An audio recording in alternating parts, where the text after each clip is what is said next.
हरे कृष्ण। आप सभी का बहुत स्वागत है हमारे आज के अध्याय में। अध्याय 12 भक्ति योग डिवोशनल सर्विस। बहुत सुंदर चैप्टर है डिवोशनल सर्विस का। भगवान की सेवाएं कैसे की जानी चाहिए या कैसे होती हैं या उनका लाभ क्या होता है, या हम किसी पर्टिकुलर प्रकार से अगर सेवा नहीं कर सकते तो उसके ऑप्शंस क्या हैं। क्या कुछ और सेवाएं हम कर सकते हैं? कि अगर हम हायर ग्रेड की सेवा नहीं कर सकते, क्या उससे कुछ नीचे के लेवल पे हम सेवा कर सकते हैं? क्या हम हायर ग्रेड में सेवा करने योग्य हैं भी या नहीं है ना? तो ये सारी चीजें डिवोशनल सर्विस चैप्टर में हमें पता चलेंगी। बहुत सुंदर अध्याय है। कनेक्ट करेंगे, समझने का प्रयास करेंगे कि हम कहाँ स्थित हैं, कहाँ हम क्या कार्य कर रहे हैं, क्या हमें करना चाहिए, भगवान हमें क्या आदेश दे रहे हैं। तो बहुत सुंदर अध्याय है, ध्यान पूर्वक सुनेंगे। आगे बढ़ते हैं। भक्ति योग के लास्ट चैप्टर में कल से हमारा ज्ञान योग शुरू हो जाएगा। तो सभी लोग कंटिन्यू रहिएगा और ज्ञान के माध्यम से भगवान को कैसे प्राप्त करना है वो जानिएगा। चलिए तो आगे बढ़ते हैं। देखिए यहाँ अर्जुन का डाउट आ गया है ना। अभी तक भगवान चीजें बता रहे थे अपने हिसाब से, अभी अर्जुन ने ना अपना एक प्रश्न रख लिया है। अर्जुन क्या कहते हैं? एवं सतत युक्ता ये भक्तस्त्वां पर्युपासते ये चाप्यक्षरम व्यक्तम तेषां के योग वित्तमः। अर्जुन ने पूछा, जो आपकी सेवा में सदैव तत्पर रहते हैं या जो अव्यक्त निर्विशेष ब्रह्म की पूजा करते हैं, इन दोनों में से कौन अधिक पूर्ण सिद्ध माना जाए? तो यहाँ दो तरीके के लोग होते हैं जो भगवान के एक तरीके से साकार रूप की पूजा करते हैं, कुछ भगवान के निराकार रूप की पूजा करते हैं। तो अर्जुन ये पूछना चाह रहा है कि इनमें से किसको अधिक सिद्ध मानूं, या कौन बेहतर है, कौन बेटर है ना? कि कुछ लोग हो गए कि निराकार, जैसे एक ज्योति और एक प्रकाश आ रहा है। कुछ लोग होते हैं कि जो साकार इतना सुंदर श्याम सुंदर रूप है भगवान का, उसकी पूजा करते हैं। कल भी हम लोगों ने थोड़ा सा डिस्कस करा था। सामान्यतः आध्यात्मिक वादियों की दोष को दो श्रेणियों में विभाजित किया जा सकता है, निर्विशेषवादी यानी कि निराकार, तथा सगुणवादी यानी कि साकार। सगुणवादी भक्त अपनी संपूर्ण शक्ति से परमेश्वर की सेवा करता है। निर्विशेषवादी भी कृष्ण की सेवा करता है, किंतु प्रत्यक्ष रूप से न करके वह अप्रत्यक्ष ब्रह्म का ध्यान करता है। इस अध्याय में हम देखेंगे कि परम सत्य की अनुभूति की विभिन्न विधियों में भक्ति योग सर्वोत्कृष्ट है ना? भक्ति योग सबसे बेस्ट है, ये हम जानेंगे। यदि कोई भगवान का सानिध्य चाहता है तो उसे भक्ति करनी चाहिए। जो लोग भक्ति के द्वारा परमेश्वर की प्रत्यक्ष सेवा करते हैं वे सगुणवादी कहलाते हैं। जो लोग निर्विशेष ब्रह्म का ध्यान करते हैं वे निर्विशेषवादी कहलाते हैं। यहाँ पर अर्जुन पूछता है कि इन दोनों में से कौन श्रेष्ठ है? यद्यपि परम सत्य के साक्षात्कार के अनेक साधन हैं, किंतु इस अध्याय में श्री कृष्ण भक्ति योग को सबसे श्रेष्ठ बताते हैं। तो बहुत तरीके हैं भगवान को प्राप्त करने के, जैसे हम पहले भी डिस्कस कर चुके हैं। ब्रह्म जो है वो फर्स्ट स्टेज है, उसके बाद परमात्मा, देन परमेश्वर यानी कि स्वयं भगवान हमारे पास आते हैं।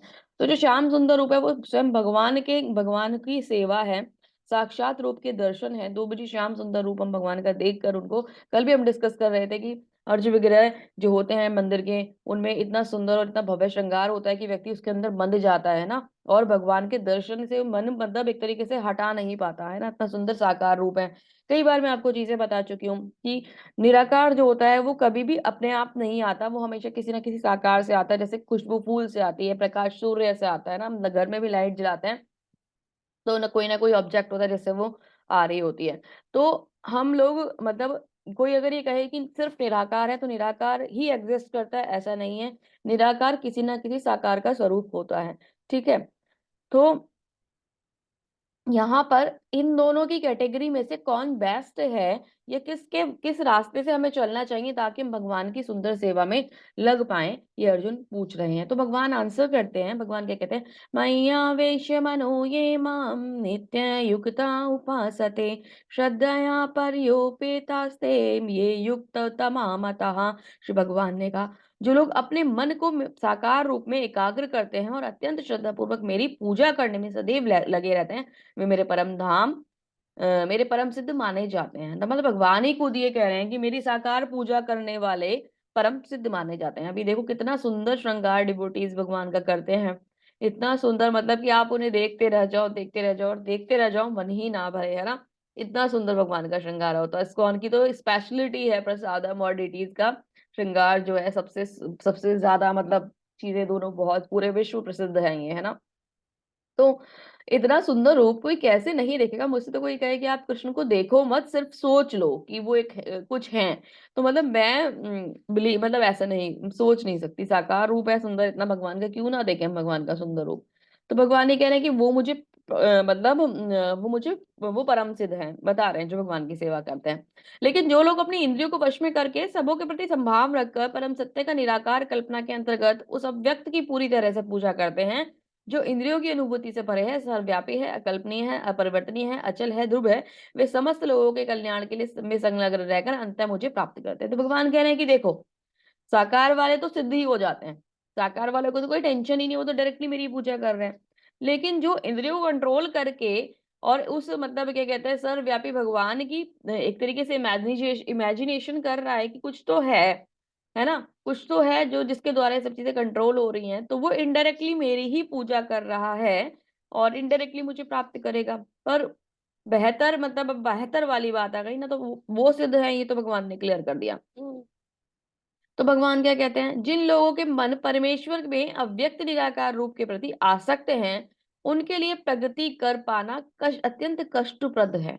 देहधारियों के लिए उस क्षेत्र में प्रगति कर पाना सदैव दुष्कर होता है। एक्चुअली जब हम निराकार स्वरूप की बात करते हैं, तो एक स्टेज पे जाकर हम रुक जाते हैं, है ना। उसके बाद हम आगे तो बढ़ नहीं पाते, और वो कंसंट्रेशन, मैं आपको एक बात और बता देती हूँ, जब हम ये कहते हैं कि हम लोग कंसंट्रेशन कर रहे हैं, और मतलब कंसंट्रेशन नहीं, बेसिकली ये मेडिटेशन है ना, मेडिटेशन में कंसंट्रेशन कर रहे हैं और कंसंट्रेशन करके हम वो बिंदु तक पहुंच गए हैं और मैं प्रकाश और ज्योति दिखाई दे रही है, तो ये कई बार ऐसा हो सकता है कि ये रियलिटी हो सकती है, कुछ स्वरूप सिद्ध, मतलब स्वरूप सिद्ध तो नहीं कहा जा सकता, लेकिन हाँ एक लेवल पे स्वरूप सिद्ध है कि कुछ लोगों को तो मतलब ही कोई कुछ लोग इस लेवल पे पहुंच जाते होंगे कि भगवान के ब्रह्म रूप के दर्शन कर लेते हैं।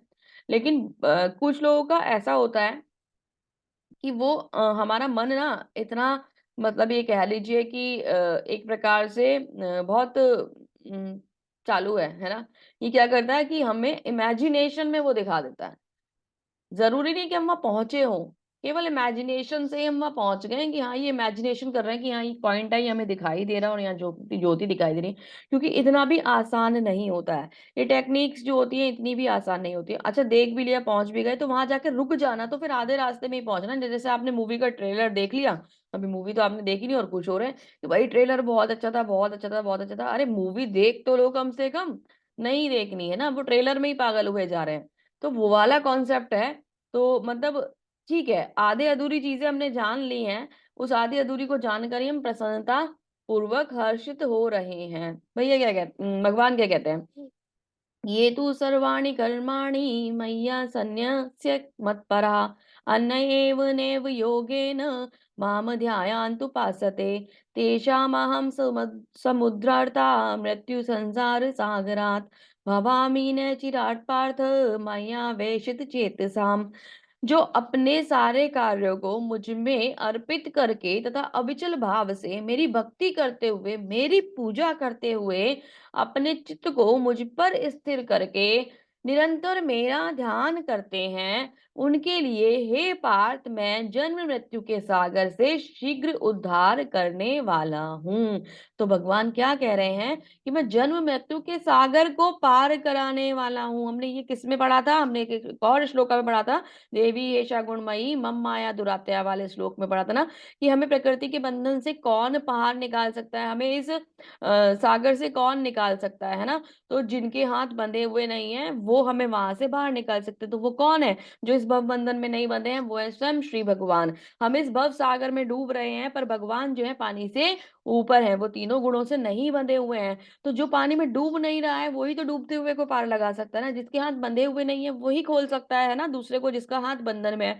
तो हमारे हाथ जो है वो गुणों के बंधन में है, हम तीनों गुणों से बंधे हुए हैं, और भगवान गुणातीत है ना, उनके ऊपर किसी गुण का बंधन नहीं लगता। तो भगवान क्या कह रहे हैं कि मेरे ऊपर कोई बंधन नहीं है, क्योंकि मैं ही सृष्टि का रचनाकार हूँ, मैं ही इनको कंट्रोल करता हूँ, मैं ही कंट्रोलर हूँ। माया देवी किसके कंट्रोल में चलती हैं, भगवान के कंट्रोल में चलती हैं।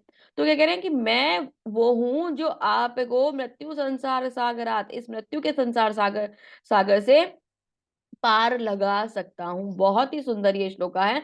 और भगवान देखिए कितना, मतलब एक तरीके से अगर आप ध्यान पूर्वक सुने, है ना, और समझने का प्रयास करें, तो ये एक एक श्लोक जो हम पढ़ते हैं, भगवान का एक-एक वचन के स्वरूप मतलब प्रॉमिस के स्वरूप हमारे सामने आता है। भगवान हर श्लोका में कुछ एक नई बात हमें बताते हैं, कुछ एक अच्छी बात बताते हैं और हमें एक तरीके से भगवान कमिटमेंट कर रहे होते हैं ना कि मैं ऐसा करता हूँ, ये ऐसा होता है, मैं ऐसा बताता हूँ, मैं ऐसा हूँ।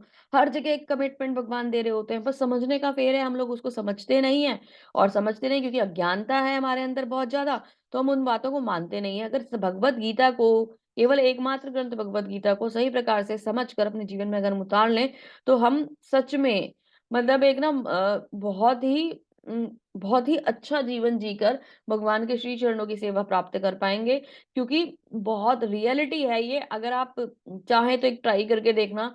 मेरे कहने से एक बार ना इस भगवद गीता को बहुत ध्यान से पढ़ने की कोशिश करना। जैसे प्रभुपाद जी ने समझाया है, भावार्थ पढ़कर उनके तात्पर्य पर पे जाना और बहुत ध्यान से उसको पढ़ने की कोशिश करना और समझने का प्रयास करना। क्योंकि अब तो आपका लेवल 1 हो जाएगा, कुछ लोगों का ऑलरेडी हो चुका है, कुछ लोग और हायर लेवल्स में भी होंगे। तो उसको समझेंगे ना तो वो धीरे-धीरे समझ में आएगी और हमें पता चलेगा कि भगवान कितना मतलब एक तरीके से भगवान की कितनी स्ट्रॉन्ग विश है कि भगवान हमें सब कुछ देना चाहते हैं, ज्ञान देना चाहते हैं, प्रेम देना चाहते हैं, भाव देना चाहते हैं, भक्ति देना चाहते हैं और हम वो तुच्छ जीव हैं कि हम उस स्टेप पे जाना ही नहीं चाहते क्योंकि हम मूर्ख हैं, है ना? हमारे पास वो ज्ञान है ही नहीं। तो भगवान ने भगवद गीता और अब तो श्रीला प्रभुपाद जी ने तो ये समझ लीजिए कि हमारे लिए सब कुछ इतना आसान बना दिया है। इन ग्रंथों का ट्रांसलेशन हर लैंग्वेज में कराकर इतना ईज़ी बना दिया है कि हम मतलब बहुत ही सुंदर तरीके से इन ग्रंथों को समझ सकते हैं। तो इससे आसान और क्या ही होगा और आचार्य हमारे लिए क्या ही करके जाएँगे। उसके बाद के जितने भी हमारे आचार्य हैं, वो हमें गाइड कर रहे हैं, रास्ता दिखा रहे हैं आगे जाने का, तो बहुत ही मूर्ख होंगे हम अगर इस रास्ते का उपयोग ना करके भगवान की सेवा तक ना पहुँच पाएँगे। तो मृत्यु संसार सागर भगवान हमें मृत्यु के संसार सागर से बाहर निकालने वाले हैं। अभी क्वेश्चन ये आ जाता है कि भाई भगवान बाहर तो निकालेंगे पर रास्ता क्या है? हुँ? अभी मैंने रास्ता चाहिए, एक तो भैया कह रहे हैं भगवान कह रहे हैं भैया क्यों याद आ रहा है मुझे आज भगवान कह रहे हैं मय्येव मनः आध्यस्त्व मयि बुद्धिम निवेशयसि मय्येव अतः ऊर्ध्व न संशया। मुझ भगवान ने अपने चित्त को स्थिर करो और अपनी सारी बुद्धि मुझ में लगाओ, इस प्रकार तुम निसंदेह मुझ में सदैव वास करोगे। तो भगवान क्या कहते हैं कि 24 घंटे मेरा चिंतन करो, है ना? अपना मन मुझ में लगा दो, बुद्धि मुझ में लगा दो, मेरा ही ध्यान करो। तो इसे क्या कहा जाता है? 24 घंटे जो भगवान का चिंतन होता है ना, उसे अनन्य भक्ति कहा जाता है। कितने सुंदर लग रहे हैं ना भगवान, बीच में बैठे हुए हैं, सारे सखाओं से घिरे हुए हैं, सेंटर पॉइंट भगवान है, सब भगवान को देख रहे हैं, भगवान के बारे में सोच रहे हैं। जो भी कुछ हो रहा है वो भगवान को सेंटर मानकर हो रहा है और इतने सुंदर से मनमोहक से हमारे श्याम सुंदर जी जो हैं वो वही बीच में विराजमान है। तो भगवान हमसे यही चाहते हैं कि भगवान क्या चाहते हैं कि आप अपने अपनी लाइफ का सेंटर मुझे बना लो, घर का ही नहीं सिर्फ लाइफ का सेंटर मुझे बना लो। जो कुछ भी करो मेरे चिंतन में करो, मुझे देखते हुए करो, मुझे सेंटर करके करो, है ना? सब कुछ मेरे से कनेक्ट करके करो। अगर आप इस प्रकार से करते हो तो इसे अनन्य भक्ति कहा जाएगा, अनन्य भाव कहा जाएगा। नित्य भगवान का चिंतन, ईश्वर के सिवा कोई और नहीं, इवन मतलब नॉट ईश्वर, श्री कृष्ण के सिवा कोई और नहीं। ये भगवान श्री कृष्ण का अनन्य चिंतन है, अनन्य भाव है। यदि हम ऐसा कर लेते हैं और हमें करना भी ऐसा चाहिए, 24 घंटे भगवान का चिंतन ही भक्ति कहलाएगा, है ना? ऐसा हमें करना चाहिए भी। या ये कह लीजिए ये हमारा स्टैंडर्ड है, इस स्टैंडर्ड पर हमें पहुँचना है। अनन्य भक्ति पर हमें भगवान की जाना है जहाँ इनके सिवा कोई और हमें याद ना आए। ये भाव, ये स्टेज हमें प्राप्त करनी है। अभी देखो क्योंकि आप बोलोगे माता जी ये तो पॉसिबल ही नहीं है। देखो कई बार ऐसा होता है कि हमें कॉलेज जाते हैं तो हम एग्ज़ाम में लगे रहते हैं। फिर हमें भूख लगी होती है तो हमें नाश्ता करना होता है, फिर लंच करना होता है, फिर घूमने जाना होता है, फिर मूवीज़ भी देखनी होती है, फिर फ्रेंड्स के संग जाना होता है, फिर ट्यूशन्स जाना होता है, फिर इधर जाना होता है, फिर उधर जाना होता है। तो भगवान का चिंतन 24 घंटे नहीं हो पाता। तो भगवान कहते हैं कि कोई बात नहीं, अभी आप लर्नर हो, तो अगर आप अनन्य भक्ति में नहीं आ सकते, तो आप एक काम करो, ट्राई तो फिर भी करो। कैसे ट्राई करना है? हे अर्जुन, हे धनंजय, यदि तुम अपने चित्त को अविचल भाव से मुझ पर स्थिर नहीं कर सकते, तो तुम भक्ति योग की विधि विधानों का पालन करो और इस प्रकार तुम मुझे प्राप्त करने की चाह उत्पन्न करो। तो भगवान कह रहे हैं कि अगर अभी नहीं कर सकते, तो कोई बात नहीं, एक और तरीका मैं तुम्हें बताता हूँ, तुम उस तरीके से मेरे पास आ जाओ, है ना? तो ये जो भक्ति योग का विधि विधान है, इसे क्या कहा जाता है? इसे नवधा भक्ति कहा जाता है ना? नवधा भक्ति, श्रवणम, अर्चनम, वंदनम, पाद सेवनम, कीर्तनम, है ना? इसके थ्रू आप चलो। तो वो क्या है? वो है साधना भक्ति, है ना? इसे साधना भक्ति कहा जाता है। स्टेप को आप साधना भक्ति के माध्यम से भगवान को प्राप्त कर सकते हैं। किसी एक साधन को चुनकर, जैसे श्रवणम चुन लिया, अर्चनम भगवान के अर्च विग्रह की सेवा चुन लिया, स्मरणम जपा चुन लिया, है ना? और इस तरीके से आप भगवान को कीर्तन चुन लिया है ना, तो आप इस तरीके से भगवान की भक्ति में कनेक्ट हो सकते हो। कोई एक माध्यम उठा लिया और उसके थ्रू हम भगवान की भक्ति कर रहे हैं। तो ये क्या भाव होगा, जब हम इस वाले स्टेज पे धीरे धीरे भक्ति करेंगे तो बढ़ते बढ़ते बढ़ते बढ़ते हम अनन्य भक्ति तक पहुंच जाएंगे। अभी आप ये कहते हो कि नहीं भगवान मुझसे तो ये भी नहीं हो पाएगा, मैं पर्टिकुलर एक चीज में बंध नहीं पाऊंगा, अभी मुझसे ये भी नहीं हो पाएगा। तो भगवान कहते हैं कोई बात नहीं, अगर ये नहीं हो पाएगा तो एक काम करते हैं, यदि तुम भक्ति योग के विधि विधानों का भी अभ्यास नहीं कर सकते तो तुम मेरे लिए कर्म करने का प्रयत्न करो, क्योंकि मेरे लिए कर्म करने से तुम पूर्ण अवस्था यानी सिद्धि को प्राप्त हो जाओगे। तो भगवान के कह रहे हैं मेरे लिए कर्म कर्म करो। तो अब भगवान के लिए कर्म करना, जैसे कि हम भगवान के मंदिर में सेवाएं देते हैं, भगवान को अपने घर में, जब हमारे घर में भगवान विराजमान होते हैं तो हम भगवान को भोग अर्पित करते हैं, भगवान के लिए सेवा करते हैं, उसे बेशक हम प्रसाद के रूप में लेते हैं ना, भगवान को हम जितनी भी चीजें करते हैं भगवान से रिलेटेड, तो हम भगवान के लिए वहां पे कार्य कर रहे होते हैं। तो भगवान कह रहे हैं कि तुम मेरे लिए कार्य कर लो, अगर पॉसिबल है तो भगवान के मंदिर में जाके सेवाएं दे दो, है ना। वहां से हमें निष्काम क्यों कहा जा रहा है, क्योंकि वहां से हमें रिटर्न में कुछ लेना नहीं है, वो तो हम सिर्फ अपने भाव से भगवान की भक्ति के लिए कर रहे हैं। तो इसे निष्काम कर्म योग कहा जाता है कि इससे इससे हम कर्म के बंधन में नहीं बंधेंगे, है ना। ये क्या हो गया, अकर्म हो गया, जो हमें बंधन नहीं दे रहा है ना। तो भगवान कह रहे हैं आप इस वाले लेवल पे आप अपने आप को स्थित कर लो। अब आप कहते हो कि भगवान मैं तो तुच्छ जीव हूं और मेरे मन में तो भौतिकता है, और कहीं ना कोई कोई इच्छाएं भी रहती हैं, और कहीं ना कहीं कुछ मतलब अभी कुछ मेरी जिम्मेदारियां भी हैं फैमिली से रिलेटेड, ये है वो है, तो मैं टोटल तो ये भी नहीं कर पाऊंगा। तो भगवान कह रहे हैं अरे आप ये भी नहीं कर सकते, चलो मैं तुम्हें फिर भी खाली हाथ नहीं जाने दूंगा। कैसे नहीं जाने दूंगा, भगवान पहले कहते हैं, पहले समझाते हैं थोड़ा। यद करोषि यदि नाशसी यद जुहोषि ददासी यत यदि तपस्वी कौन्ते ये तुष्ट तत्कुरुष्व मदर्पणम। हे कुंती पुत्र, तुम जो भी कुछ करते हो, पहले इस करने का तरीका बता रहे हैं। जो कुछ खाते हो, जो कुछ अर्पित करते हो, जो कुछ दान देते हो, जो भी तपस्या करते हो, उसे मुझे अर्पित करते हुए करो। तो भगवान कह रहे हैं, भगवान बता रहे हैं कि तुम्हारा सारा काम बहुत आसानी से हो सकता है, कोई टेंशन नहीं है। तुम्हें अपने डेली रूटीन वाले वर्क को क्या करना है, तुम्हें मुझसे कनेक्ट कर देना है सिर्फ, है ना। तुम्हें क्या करना है कि तुम्हें मुझे अर्पित करते हुए वो कार्य करने हैं। तुम सेंटर में मुझे ले आओ। और जैसे कैसे अब अर्पित होंगे, आपने एकादशी का व्रत करा तो एकादशी पुण्य देगी। आप क्या करो, आप एकादशी का व्रत करो और भगवान को बोलो, एक पहले तो संकल्प लो एकादशी के व्रत का, ठीक है। उसके बाद आप जब उसको पारण करो, भगवान को बोलो भगवान मैंने यथा प्रयास यथा सामर्थ्य मैंने ये एकादशी का व्रत करा था, इसका फल मैं आपको समर्पित करता हूँ, कृपया करके इसे स्वीकार कीजिए। आप किसी को कोई हेल्प करने जा रहे हो, तो भगवान को बोलो भगवान आपकी इच्छा अनुसार, आपके आदेश अनुसार मैं ये कार्य करने जा रहा हूँ, और इसका फल मैं आपको दे देता हूँ। तो अच्छे कार्य है, गलत तो हमें करने ही नहीं है, और अच्छे कार्यों का फल अगर हम भगवान को दे देंगे तो हम किसी भी प्रकार के बंधन में नहीं बंधेंगे। भगवान ये हमसे मांगते हैं, भगवान ये हमसे कह रहे हैं, है ना, कि मुझे सेंटर कर लो। तुम मुझे केंद्र में ले आओगे तो तुम्हें परेशानी नहीं आएगी, तुम किसी बंधन में नहीं बंधोगे। लेकिन हम मूर्ख हैं, है ना, हमें तो समझ में नहीं आता, तो हम कह रहे भगवान अब ये भी नहीं होगा, हम फल भी आपको समर्पित नहीं कर सकते।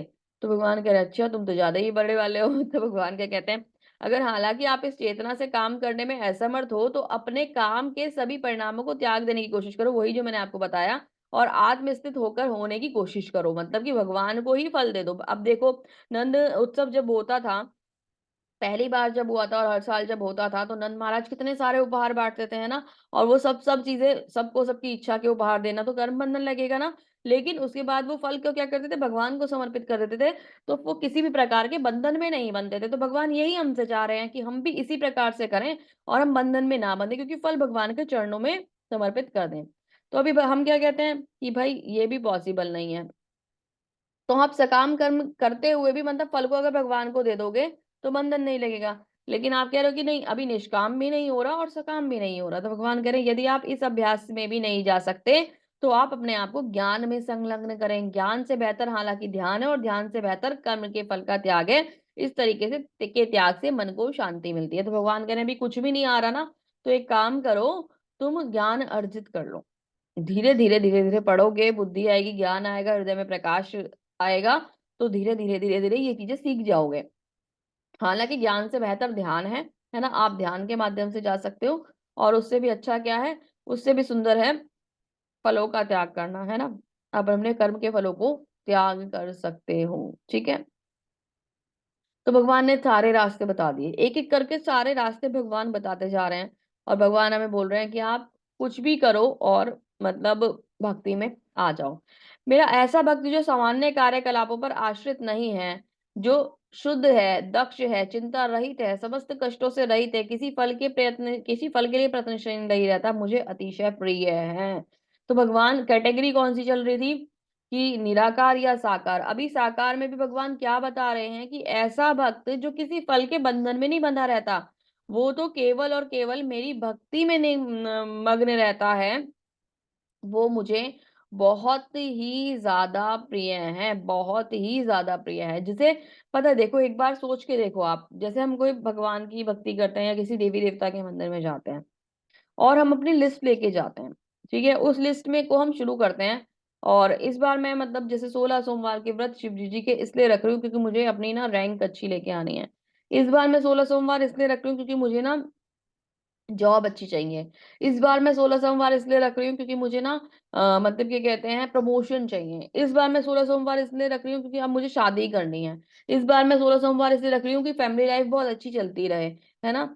तो हम क्या कर रहे हैं, देवी देवताओं की पूजा कर रहे हैं या भगवान की भी अगर इसी प्रकार हम पूजा कर रहे हैं, तो हम क्या कर रहे हैं, जैसे मैं कहता हूँ कि 11 एकादशी रख लो, ठीक है, आप 11 एकादशी रख लो और इसके बदले ये मांग लो। कभी भी हमने आपको ये बताया नहीं, बताया, क्योंकि ऐसा करना ही नहीं है। तो हम क्या करते हैं, जब हम ये चीजें करते हैं तो हम भगवान से या देवी देवताओं की भक्ति नहीं कर रहे होते हैं। हम एक प्रकार से हम उनके संग बिजनेस कर रहे होते हैं कि आप ये मुझे दे दो, मैं आपको ये दे देता हूँ, है ना। एक्सचेंज कर रहे होते हैं, विनिमय बोला जाता है ना। हम एक्सचेंज कर रहे होते हैं, आपकी भक्ति मैं करूंगा, उसके बदले में मुझे आप क्या दे दो, आपका ये वाला मतलब मेरे मेरे लिए फेवरेट ये वाला मेरा काम पूरा कर दो। भौतिक आसक्ति में बंधनों को और बढ़ा दो मेरे लिए, इनडायरेक्टली बोला जाए तो हम क्या करते हैं कि हम एक प्रकार से बिजनेस करते हैं। हम भगवान की भक्ति नहीं कर रहे हैं या देवी देवताओं की भी भक्ति नहीं कर रहे। देवी देवताओं की भक्ति को भी गलत नहीं कहा जाता, क्योंकि वहां पे देवी देवताओं की जो भक्ति हो रही है वो भक्ति नहीं है। वो तो अगर आप वहां जाओ और बोलो कि किसी भी देवी देवता से बोलो कि भगवान की भक्ति मुझे दे दो, तो ये अपने आप में बहुत सुंदर बात होगी ना, वो भी प्रसन्न होंगे और मतलब आपका भी लाभ होगा। लेकिन हम जाके क्या बोलते हैं कि मेरी लिस्ट समझ लो और इस लिस्ट के हिसाब से मुझे रिजल्ट दे दो, हम ये बोलते हैं। तो वो एक्चुअली भक्ति नहीं होती है और हम उन बंधनों में बंधे रहते हैं। लेकिन भगवान क्या कह रहे हैं, जो इन बंधनों से मुक्त रहते हैं वो मुझे अतिशय प्रिय होते हैं, मुझे बहुत ही ज्यादा प्रिय होते हैं। वो कौन होते हैं, अब देखो, अभी आप जैसे आप ये कैसे सीख सकते हैं, ये भी बहुत इंपॉर्टेंट बात है।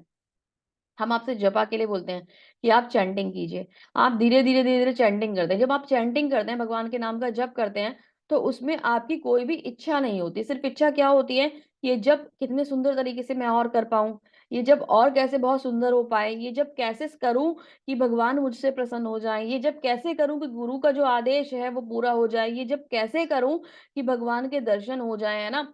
यही सिर्फ एक इच्छा होती है। अदरवाइज दर्शन वगैरह वाली बात भी बहुत दूर की है। स्टार्टिंग में तो हम जब को सेटल करने के स्ट्रगल में लगे रहते हैं कि माइंड इधर उधर ना जाए, भगवान के चरणों में लग जाए। तो अपने आप ही हम एक प्रकार से एक सही तरीके पर जा रहे हैं, सही मार्ग पर जा रहे हैं, जहां हमारी इच्छाएं जो है मन में नहीं है।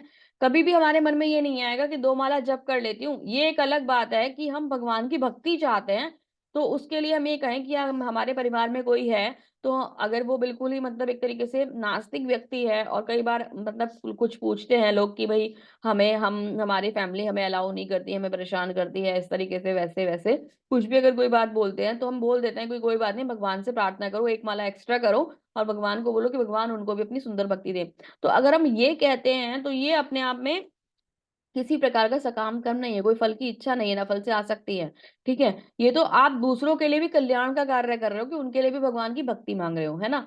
लेकिन ओवरऑल हम ले तो भगवान की भक्ति ही रहे ना, कनेक्ट तो हम भगवान की भक्ति से ही हो रहे हैं ना, तो वहां पे हमारे मन में ही इच्छा नहीं आती कि हम कुछ चाहें या हम कुछ मांगे। तो जपा जो है, नाम भगवान का जो नाम है इतना सुंदर है कि हमारी इंटेंशन ही शुरू से बिल्कुल क्लियर रहती है कि हम यहाँ कुछ मांगेंगे नहीं, तो हम बंधन में नहीं बनते।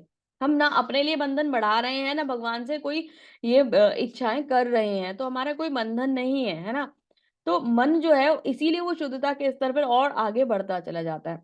लेकिन जब हम कर्म कांड वाले के माध्यम से जाते हैं किसी की पूजा करने, या तो हम अपनी सकाम कर्मों के लिए कोई कार्य कर रहे होते हैं, तो हम अपने लिए बंधन ही बना रहे होते हैं, है ना। देखो, अगर आप कुछ नहीं मांगोगे तो भी भगवान देंगे ना। आप ये कहो कि भगवान मतलब बात मुझे बताओ, क्या आप कभी ये कहते हो कि भगवान प्लीज मुझे सुबह उठा देना, है ना। मुझे सुबह मैं मतलब अलाइव रहूं भगवान, प्लीज मुझे सुबह उठा देना, है ना। मैं मरूंगी नहीं, मरना मरना नहीं चाहती अभी, भगवान प्लीज मुझे सुबह उठा देना, मैं अभी सो तो रही हूँ। क्यों नहीं कहते? क्योंकि हमें भगवान पे विश्वास है ना। और जो चीजें भगवान को हमें देनी है, जितनी सांसें भगवान को हमें देनी है, वो देंगे ही देंगे ना। तो उसके लिए हम भगवान से कह रहे हैं क्या? नहीं कह रहे। वो ऑटोमेटिकली चल रहा है ना। हमारी सांसें जितनी निश्चित है वो हमें मिलेंगी, हमारी एज जितनी भगवान ने दी है, बचपन से हम इतने बड़े हो गए हैं ना, तो भगवान ने ही तो हम पे कृपा करी है। बेशक ये एक बंधन है भौतिक जगत का, लेकिन अब हम इसे कृपा मान सकते हैं, क्योंकि भगवान का नाम ले रहे हैं। भगवान ने मनुष्य शरीर हमें दे दिया और इस भव सागर से निकलने का एक माध्यम हमारे लिए बना दिया। अब इस शरीर से रिलेटेड जो चीजें हैं, अगर हम भगवान से नहीं मांगेंगे तो वो हमें खुद ही दे रहे हैं ना। देखो अभी तो आपको मांगना आ गया है ना।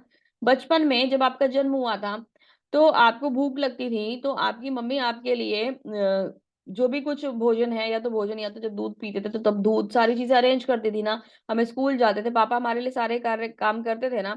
तो वो चीजें भगवान ऑटोमेटिकली किसी ना किसी माध्यम से पूरा करा रहे हैं। यहाँ हमने मांगना शुरू कर दिया है, हमने अपनी लिस्ट बना ली, हमें पता चल गया कि हमारी इच्छा करने से भगवान इच्छा पूरी कर देते हैं, तो हमने इच्छा की लिस्ट बना ली। ये गलत है। हम क्या कर रहे हैं? हम अपने आप को गलत डायरेक्शन में लेके जा रहे हैं। हमें ये नहीं, अगर देखो, दो बातें होती हैं, ऐसा कहा जाता है कि पहली बात तो हमें मांगना नहीं चाहिए चीजों को। दूसरी बात ये कि अगर मांगना भी है, भाई हमारी आदत तो छूट नहीं रही, और हमें तो मांगना ही पड़ता भगवान से, क्योंकि हम इतने अच्छे भक्त नहीं है।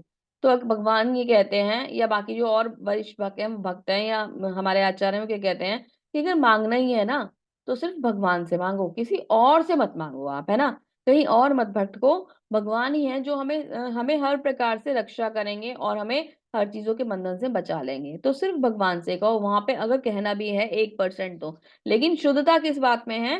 कि वो 1% वाली बात है कि कोई रेयर इमरजेंसी हमारे संग आ गई, तो हमने भगवान से कह दिया कि भगवान मतलब ये प्रॉब्लम आ रही है, अब आप बताइए मैं क्या करूं, है ना। ये कहने तो एक अलग बात हो गई। वहां पे भी वो एक्सचेंज करने के लिए नहीं कह रहे कि भगवान मेरा ये काम करा दीजिए, मैं 5 एकादशी रखूंगा और निर्जल रख लूंगा। ये नहीं कह रहे करने के लिए, ये कह रहे हैं कि अगर कहना भी है तो भगवान है, क्योंकि एक व्यक्ति है और हमारे घर के मुखिया हैं, हमारे घर के स्वामी हैं, हमारे हमारे जीवन के स्वामी हैं, तो हम भगवान से कह सकते हैं भगवान ये समस्या चल रही है, आप इसका मुझे समाधान दीजिए।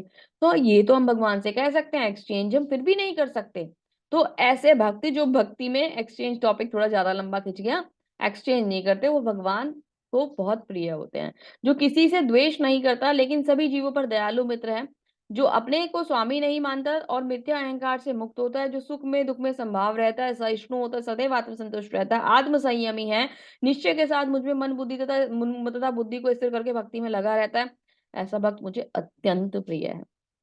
भक्त के गुण बता रहे हैं। सबके लिए समभाव है, ना ईर्ष्या है, ना द्वेष है, ना मतलब जबरदस्ती का दिखावे वाला प्यार है, बैलेंस्ड है, आत्मसंतुष्ट है, किसी से कोई द्वेष नहीं रखता, अहंकार नहीं है, सुख और दुख में सब जगह एक सा है, झूठ नहीं बोलता, है ना। और भगवान का चिंतन करता है, भगवान के भक्तों से भी उतना ही प्रेम करता है। तो ऐसा व्यक्ति, ऐसा भक्त जो है वो भगवान को बहुत प्रिय होता है। तो भगवान देखो, ऐसे व्यक्ति, ऐसे जो भगवान के शुद्ध भक्त होते हैं ना, उनके चरणों की भी सेवा भगवान स्वयं करने लग जाते हैं। और भगवान की जो रानियां होती हैं वो भी उनकी सेवा करती हैं। मैंने आपको पढ़ाया था ना कि जो महात्मा जन होते हैं ना, महात्मा जन, उनको संरक्षण प्रदान करने के लिए स्वयं श्रीमती राधा रानी आती हैं, और वो उनको संरक्षण प्रदान करती हैं। तो जो महात्मा जन होते हैं ना, उनकी सेवा भगवान स्वयं करने लग जाते हैं, और श्रीमती राधा रानी करने लग जाते हैं। कि मतलब जैसे कि एग्जाम्पल तो सभी जानते हैं ना, सुदामा जी का, कि उनको चरण सेवा दी थी भगवान ने। तो भगवान कभी भी अपने पद से एक तो गिरते नहीं है, है ना।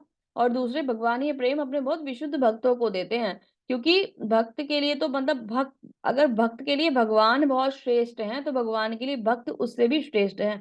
अपने भक्तों को ये कह लीजिए कि सारी चीजें देने के लिए तो भगवान इतने आतुर हैं कि इस पृथ्वी लोक पर मतलब प्रकट भी हो जाते हैं कि मेरे जो भक्त हैं ये मेरे दर्शन चाहते हैं। ये जगह भगवान के लिए नहीं है, फिर भी हमें संतुष्टि देने के लिए, हमारे हमें मतलब प्रसन्न करने के लिए भगवान यहाँ पर आ जाते हैं।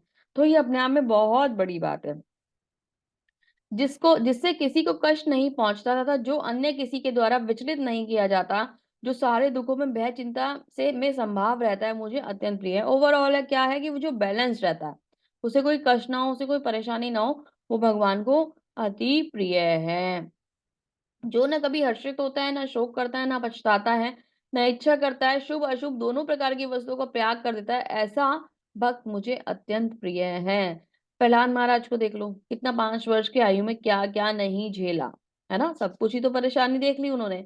उसके बाद भी वो अडिग रहे, किस तरीके से, कि भगवान की सेवा करते रहेंगे और निरंतर करते रहेंगे, और किसी भी प्रकार से भगवान की मतलब जो उन्हें भक्ति की जो सेवा मिली है वो उससे हटेंगे नहीं, कितना भी अत्याचार उनके ऊपर आ जाए। तो भगवान स्वयं एक मतलब रूप लेकर आ जाते हैं नरसिंह का, और एक इतना सुंदर मतलब एक पिता का जो एक, ये कह लीजिए कि जो भाव है वो इतना सुंदर प्रहलाद महाराज को दिया है, कि जो प्रेम प्रहलाद महाराज को उनके अपने पिता से नहीं मिला वो भगवान ने आके उन्हें दे दिया। दो बात ये बारे में ये बातें आती हैं देखने में। एक बार तो जब ध्रुव महाराज आए तो ध्रुव महाराज के लिए भगवान आ गए है ना, जब ध्रुव महाराज को कष्ट हुआ, प्रहलाद महाराज को कष्ट हुआ तो भगवान नरसिंह रूप में आ गए।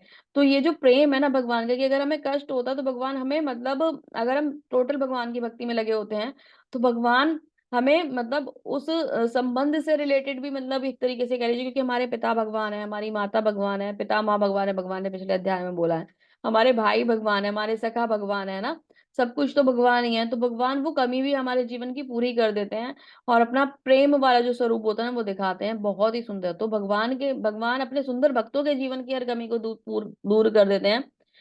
तो ये देखिए कि इतना कष्ट सहने के बावजूद भी और उसके बाद भी मतलब वो अपनी भक्ति में अडिग रहे, तो वो आकर भगवान स्वयं अवतरित हो जाते हैं और अपने भक्त को प्रेम प्रदान करते हैं, उसकी सुरक्षा करते हैं हर प्रकार से। तो वो किन के लिए होता है, जो बिल्कुल टोटल भगवान को समर्पित है, जो मित्र शत्रुओं के लिए समान है, जो मान अपमान शीत गर्मी सुख दुख यश अपयश में संभाव रहता है, जो दूषित संगति से सदैव मुक्त रहता है, सदैव मौन रहता है, जो किसी भी वस्तु से संतुष्ट रहता है, जो किसी भी प्रकार से घर बार की परवाह नहीं करता, जो ज्ञान में दृढ़ है और जो भक्ति में संलग्न है, ऐसा पुरुष मुझे अत्यंत प्रिय है। अब यहाँ दो बातें आई हैं, बाकी सब चीजें तो आप समझते ही हो कि संभाव रहना है, सदैव मौन रहता है। तो अब ऐसा नहीं है कि आप मौन व्रत धारण कर लो, मैं एक वर्ड भी बोलूंगा नहीं, सदैव मौन रहने का मतलब क्या है, कि चर्चा केवल भगवान की होगी, फालतू की बातें नहीं होगी, जिसे प्रजल्पा कहा जाता है ना, हम इधर उधर की फालतू की बातें नहीं करेंगे। और एक्स्ट्रा जो लोग हैं जो भगवान के भक्त हैं उन्हीं का संग करेंगे, भगवान के भक्तों के अतिरिक्त हम कोई और संग नहीं करेंगे। ये भक्ति के लक्षणों में आता है, जब आप हायर स्टैंडर्ड्स में आएंगे तो आपको ये बातें पता चलेंगी।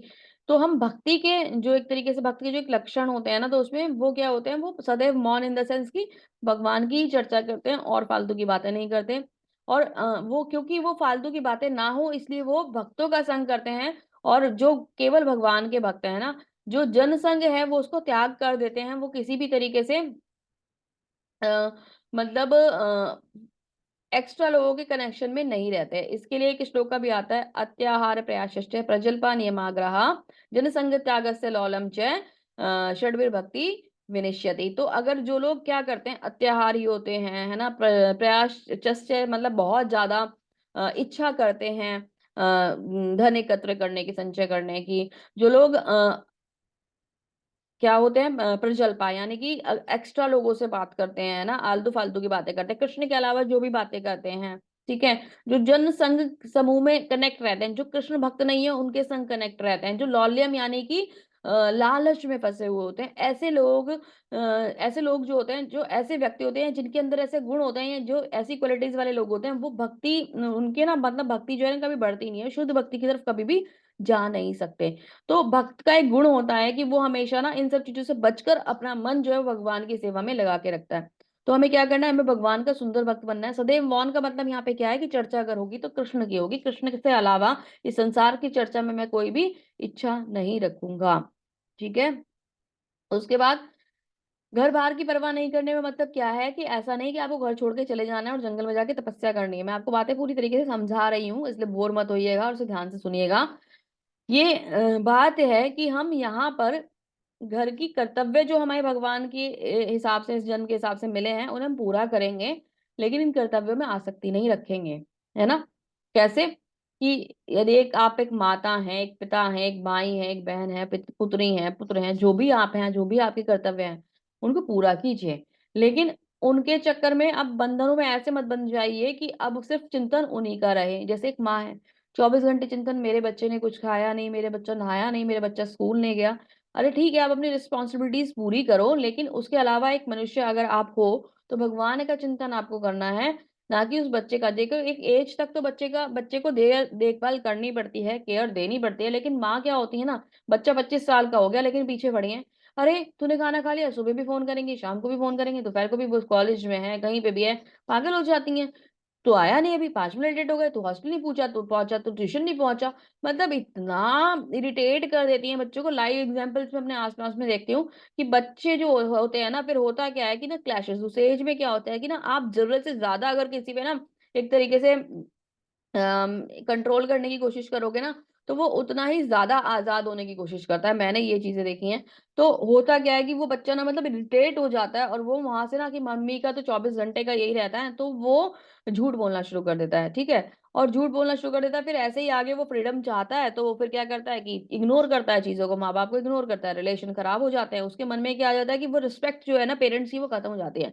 तो रिलेशन को बहुत सही तरीके से मेंटेन करना चाहिए। पेरेंट्स के लिए स्पेशली ये बात होती है कि उनको बच्चों को इस प्रकार से गाइड करना चाहिए कि एक तो मतलब बच्चे का आप पर और आपका बच्चे पर विश्वास हो। आपको ये फ़ोन करने की ज़रूरत ही ना पड़े कि कॉलेज गया था क्या?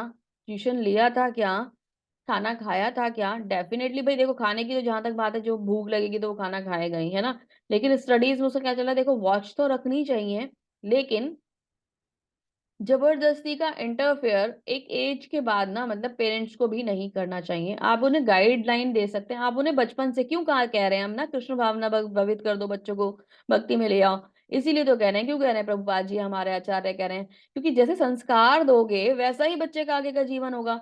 अभी संस्कार के समय पे तो आप कहते हो ये कोई भक्ति की एज है, तो खेलने की एज है इसकी। अभी एक यूथ बैच को ही क्या कह देते हैं, तुम्हारा भक्ति का टाइम नहीं है, तुम्हारा तो अभी तक स्टडी का टाइम है, करियर बनाने का टाइम है। तुम जाओ, जाकर पढ़ो, अपना करियर बनाओ। क्या तुम भक्ति भक्ति कृष्ण कृष्ण में लग गए हो? क्या माला जप करने में लगे रहते हो? जाओ खूब खेलो कूदो, आराम से मजे करो, घूमो फिरो, अपने दोस्तों के संग जाओ, ऐश ऐश करो। रात में अगर आप लेट आते हो, क्लब चले जाते हो, डिस्क चले जाते हो, कहीं चले जाते हो, पेरेंट्स को कोई प्रॉब्लम नहीं है। जहां आपने ये खोला अपना क्या बोलते हैं भगवत गीता, या आप कोई इस्कॉन का कुछ देखने बैठ गए, अरे अब तुम इसमें लग गए, तुम्हारा पढ़ने का टाइम नहीं है। तो पिताजी को और माताजी को क्या पढ़ाई याद आ जाती है। गलतियाँ हम करते हैं, और उसके बाद ब्लेम जो होता है वो बेचारे बच्चों पर आ जाता है, क्योंकि संस्कार तो हमने नहीं दिए, तो गलती तो हमारी थी। और फिर जब ओल्ड एज आती है और वही बच्चे, जब आपने क्योंकि सिखाया ही नहीं है, और बच्चे जब पेरेंट्स के संग मिसबिहेव करते हैं, अपनी लाइफ को अपने स्टाइल में जीना चाहते हैं, क्योंकि वो लाइफ स्टाइल उनका बन गया है अब, है ना? जो उन्होंने आपके मिसबिहेव से सीखा, वो अब उनका लाइफ स्टाइल बन गया है, और उस लाइफ स्टाइल को अपने अकॉर्डिंग वो जीना चाहते हैं, और आपको उन्होंने अब इग्नोर कर दिया, अब वो आपको इरिटेट करते हैं। ठीक है? तो तब हम क्या कह देते हैं कि हमारे जो बच्चे हैं वो गलत हैं, वो खराब हैं। तो भई ये जो रिस्पॉन्सिबिलिटी थी ये हमारी थी, बच्चों की नहीं थी, है ना? तो यहाँ पेरेंट्स को ये समझने वाली बात है, और पेरेंट्स को यहाँ ये समझना चाहिए। प्रभुपाद जी क्या कहते हैं कि आप अपनी संतान को कृष्ण भावनाविद बनाइए, तो कितनी भी संतानें हों, है ना? इस बात से फ़र्क ही नहीं पड़ता। तो इसको मतलब प्रभुपाद जी जब इस बात को बोल रहे हैं कि आप अपने बच्चों को अगर हम सही संस्कार देंगे, तो ही सही समाज बनेगा, सही परिवार बनेगा, सही समाज बनेगा, और भगवान के नाम का यश फैलेगा, और सब लोगों को लाभ मिलेगा। अगर हम ही गलत उस समय, तो क्योंकि हम भी इन्हीं चीज़ों में उलझे हुए थे ना। जब हमारे बच्चे छोटे होते हैं, तो हम क्या सोचते हैं कि हम खुद ही भोग में लगे होते हैं, घूमना-फिरना, यहाँ जाना, वहाँ जाना, फ्रेंड्स के संग जाना, फैमिली को तो इग्नोर ही रखते हैं ज़्यादातर लोग। मूवी देखने जाना और आउटिंग के लिए जाना, ये सब करना, इन चीज़ों में ही इन्वॉल्व रहते हैं। हमने तो अपना ही जीवन ऐसे व्यतीत कर दिया, और फिर वो बच्चे वही देखते-देखते बड़े होते हैं। अभी न्यू ईयर का एक मतलब ऐसे ही मतलब क्या कहते हैं, कुछ होते हैं ना ग्रुप में लोग कि परिचित होते हैं, तो आप सबसे डिस्कनेक्ट तो नहीं कर सकते। ये अलग बात है कि आप उन्हें जॉइन ना करो। तो न्यू ईयर के टाइम पे अभी मैंने देखा है कि हमारे एक परिचित ही हैं, फैमिली है, और मतलब बहुत ऐसा तो नहीं है कि परिचित, लेकिन हाँ एक है, एक मतलब पास में रहते थे, तो वो वाला एक कनेक्शन है। तो अभी तो काफी टाइम हो गया मैं वहां से हम मतलब आए हुए, हम उधर नहीं रहते अब। तो वहां देखते हैं कि मतलब पेरेंट्स पूरी फैमिली, मम्मी पापा हैं और 2 बच्चे हैं। न्यू ईयर सेलिब्रेट हो रहा है। न्यू ईयर सेलिब्रेट के लिए वो किसी एक उसमें गए हुए हैं, रिसॉर्ट में गए हुए हैं, पूरी वहाँ पे बड़ी लार्ज पार्टी हो रही है। वहाँ पे मतलब लिटरली क्या चल रहा है कि जो शराब की बोतलें होती हैं उसको सर पे रख के नाचा जा रहा है, डांस किया जा रहा है। पेरेंट्स में मतलब मदर फादर दोनों इन्वॉल्व हैं, बच्चे भी वहाँ पे हैं, और वो सब खूब खूब हो हल्ला हो रहा है, और आप उन बच्चों को वो आप उन बच्चों को मतलब एक तरीके से कल्चर दे रहे हो। फिर कल को, क्योंकि आप तो खुद ही इसमें इन्वॉल्व रहे हो, तो आपको बुरा भी नहीं लगेगा, है ना। और वहां पे मतलब मैं खुद अपने आप चीजें देखी हुई बता रही हूँ, उनकी फैमिली का जो एक तरीके से एटमॉस्फेयर है वो किस तरीके का है कि गालियों के बिना बात नहीं होती है, और रोज बच्चों की पिटाई होती है, बच्चे आर्ग्यूमेंट करते हैं, खूब हल्ले होते हैं उनके घर में, मतलब पता नहीं कैसा ही परिवार है वो सच में। मतलब बाई चांस ना कुछ लोग ना ऐसे होता है कि कम्युनिकेशन जब आपके आसपास में रखते हैं रहते हैं तो हरे कृष्णा बोलना तो हमें तो बनता ही है ना, वो वाली बात होती है, बिल्कुल भी मुंह बंद करके नहीं रह सकते।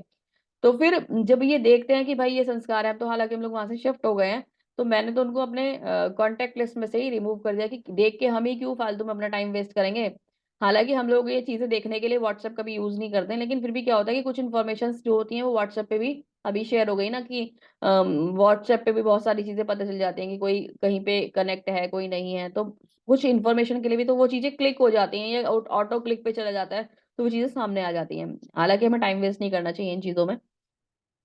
तो ऐसा लगता है कि ये क्या संस्कार बच्चों को दिए जा रहे हैं, तो पेरेंट्स तो खुद ही इन्वॉल्व हैं, पेरेंट्स ही तो गलतियां कर रहे हैं, और पेरेंट्स ही गलतियां करके बच्चों को मिस गाइड कर रहे हैं।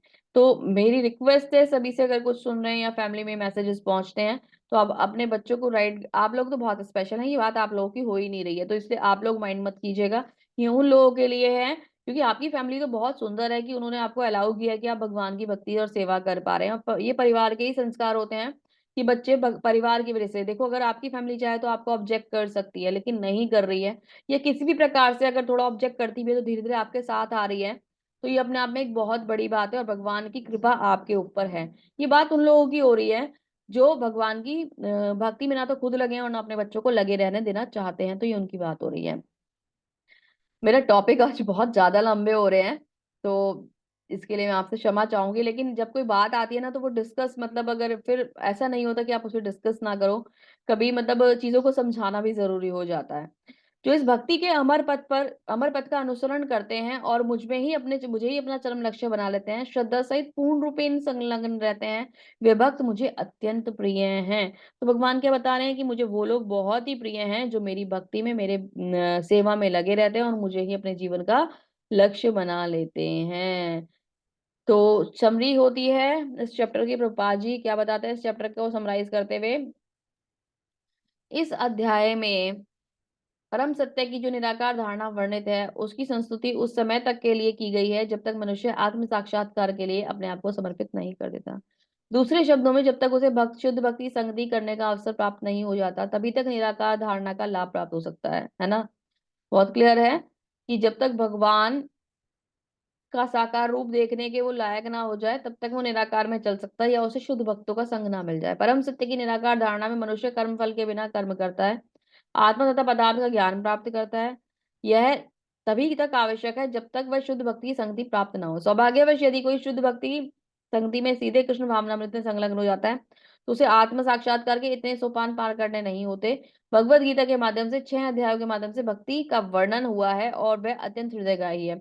तो वो क्या बता रहे हैं प्रभुपाद जी कि अगर आपको शुद्ध भक्त का संग मिल जाए, कृष्ण भावना भवित आप हो जाएं, तो ये निराकार वगैरह वाले जो कॉन्सेप्ट है इन पे मत जाइए, और भक्त के साथ उनकी गाइडेंस में चलकर भगवान की सुंदर भक्ति का आनंद लीजिए, और भगवान की सुंदर भक्ति करते करते करते भगवान के प्रिय हो जाइए। ये 6 अध्याय जो है हमें, ये हमें भगवान की भक्ति करना ही सिखाते हैं। कैसे भगवान की भक्ति हो, किस प्रकार से भगवान की भक्ति हो, किस किस तरीके से हम उसे करें, कैसे उसमें आगे बढ़ें, कैसे हम उसमें स्थिर हो, और कैसे हम प्रभु का प्रेम प्राप्त करें। भगवान अपने बारे में बता रहे हैं, अपनी भक्ति के बारे में बता रहे हैं, अपनी जो अलग अलग एक प्रकार की वेराइटीज है भगवान की, साकार निराकार, उसके बारे में बता रहे हैं। ये सुंदर 6 अध्याय हमें यहाँ पे बताते हैं, और भगवान से रिलेटेड सारी इंफॉर्मेशन भगवान स्वयं हमें दे रहे हैं। तो इन बातों को समझते हुए कि हमें भगवान की सुंदर भक्ति भगवान के साकार रूप में करनी है, कृष्ण भावना भवित होते हुए करनी है, तो हमें निराकार वाले स्टेप पे जाने की आवश्यकता नहीं है, क्योंकि साकार इतना सुंदर है तो मैं क्यों आंखें बंद कर लूं ना। मेरे सामने एक बहुत ही प्यारा सा गुलाब का फूल रखा हुआ है, और आप क्या कह रहे हो, आंखें बंद करके बस इसकी सुगंध बस अपने नाक से लेते रहो, इसे देखो मत, इतना प्यारा इसका कलर है, इसको देखो मत, बस आईज क्लोज कीजिए और इसकी फ्रेग्रेंस को लेते रहिए, आंखें खोलनी ही नहीं है। तो मुझसे बड़ा मूर्ख कोई होगा कि मैं इसको देखे बिना बस इसको, मतलब बस, अरे कितना ही अच्छी स्मेल आ रही है, पता नहीं किसकी होगी, कितनी अच्छी स्मेल आ रही है, कितनी अच्छी फ्रेग्रेंस आ रही है, स्मेल नहीं, सॉरी फ्रेग्रेंस आ रही है, पता नहीं कहाँ से आ रही होगी। तो हम हमें ऐसा कहा जाता है निराकार में, तो हमें ऐसा नहीं करना है। हमें भगवान की सुंदर भक्ति प्राप्त करनी है, साकार रूप के माध्यम से प्राप्त करनी है, सुंदर श्रृंगार के दर्शन करते हुए प्राप्त करनी है, सुंदर भगवान को निहारते हुए, चरणों से देखते हुए उनका श्रीमुख तक जाना है। और भगवान का एक तरीके से, भगवान को देखते हुए हमारा मेडिटेशन भी पूरा हो जाता है। भगवान को देखते ही कहते हैं ना कि आप मतलब आपके जितने भी पाप होते हैं, अगर आप भगवान के दर्शन कर लेते हैं तो आप उनसे मुक्त हो जाते हैं। तो हमें क्यों नहीं करना वो, क्यों हम अपने आप को ऐसे रखें कि मैं तो चाहती हूँ भगवान के नित्य दर्शन हो, सुबह शाम दर्शन हो, जितना ज्यादा कर सके उतने दर्शन हो, क्यों हम अपनी आंखों को बंद करें। तो हमें नहीं ऐसा करना, और हमें भगवान के साकार रूप की पूजा करनी है। और जो व्यक्ति अलग अलग तरीके बता दिए कि अगर आपको अनन्य भक्ति नहीं आती तो साधना में आ जाओ, उसमें भी नहीं आते तो आप निष्काम कर्म कर लो, निष्काम कर्म नहीं कर सकते तो सकाम कर्म कर लो, वो भी नहीं हो रहा तो फलों की आसक्ति को त्याग दो, है ना। ऐसे करते करते भगवान ने हमें सारे ऑप्शन तो दे दिए है ना। भक्तों का संग लेकर आप धीरे धीरे चीज सीखते चले जाओ। तो कुछ तो करो, कुछ तो करो। कम से कम भगवान का एक माला जप तो शुरू कर दो, एटलीस्ट एक माला जप। पता है क्या, हमें 16 माला जप बोला जाता है। तो कायदे में देखा जाए तो जो 16 माला जप है वो स्टैंडर्ड प्रभुपाद जी ने फिक्स करा है। वो 16 माला जप जो है ना, उसमें तो हम केवल भगवान को अपनी सांसों का ही धन्यवाद कर रहे हैं, है ना। कि भगवान आपने हमें इतनी सांसें दी हैं, दिन भर में हम जितनी सांसें लेते हैं उतनी वो 16 माला जप की काउंटिंग बैठती है।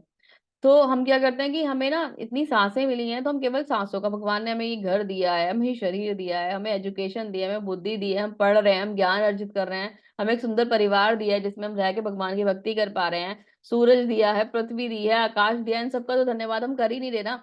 मैं तो फिर भी आपसे केवल ये कह रही हूँ कि आप एक माला जप कर लो। 16 माला तो मतलब बहुत, प्रभुपाद जी ने कहा है कि बहुत, मतलब आपके लिए बहुत आगे की बात हो गई।